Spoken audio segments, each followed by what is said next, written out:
to form a more perfect union. That's a process. The words that you've spoken this morning are true. We have had dark moments, disastrous events in the history of our nation. But I struggle because within me there is a desire to also recognize that not all white people, not all people who are non-minorities embrace the ills and the isms that some others do.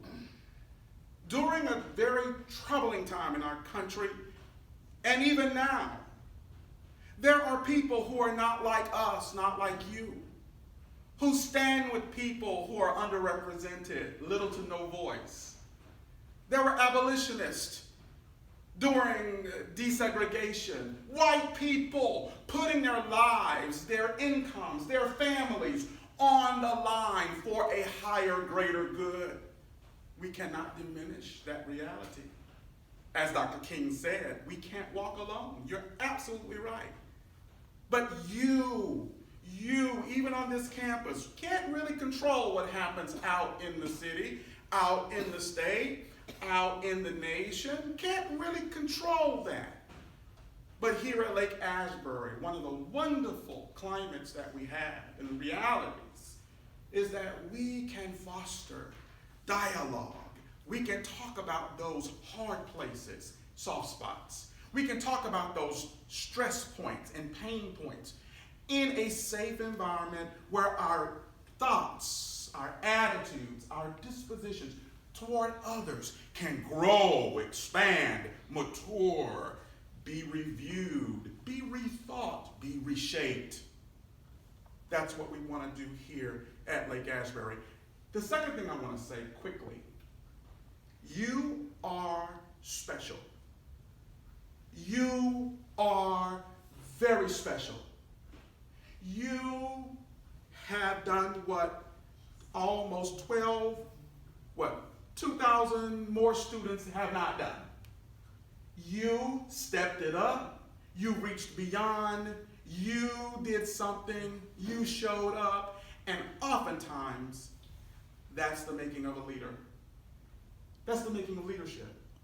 You do, you go beyond, you make sure there's quality. That's leadership. That's leadership. And I don't want you ever to think that it's not noticed. You don't have to fit in on this campus. You can be uniquely who you are. Going to the restroom, to the ladies' room, and doing what you need to do, and going back to class. Being on time for class, being prepared for class. Not talking when the teacher is talking. Collaborating nicely, listening to other students, and gently prompting them to behave more appropriately.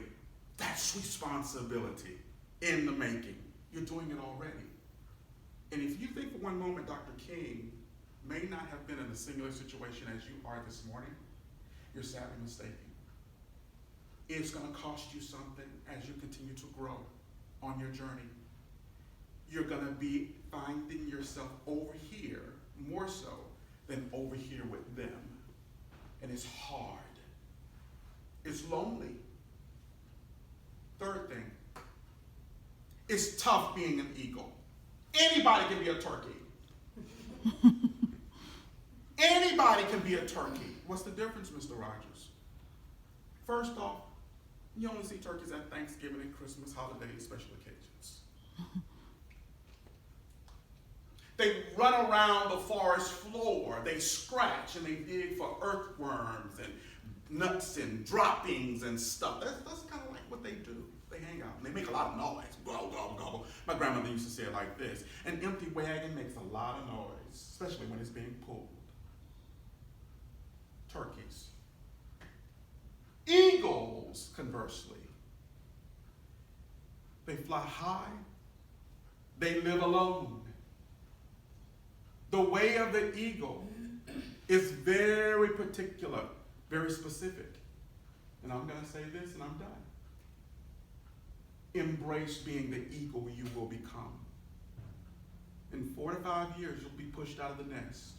When you walk across that dais and they hand you that credential, you will walk down the steps on the other side into 2 places, either into poverty or into the middle class of this nation. You will either be a taxpayer or a tax recipient. The choice is yours. Go get 'em, Tigers. All right.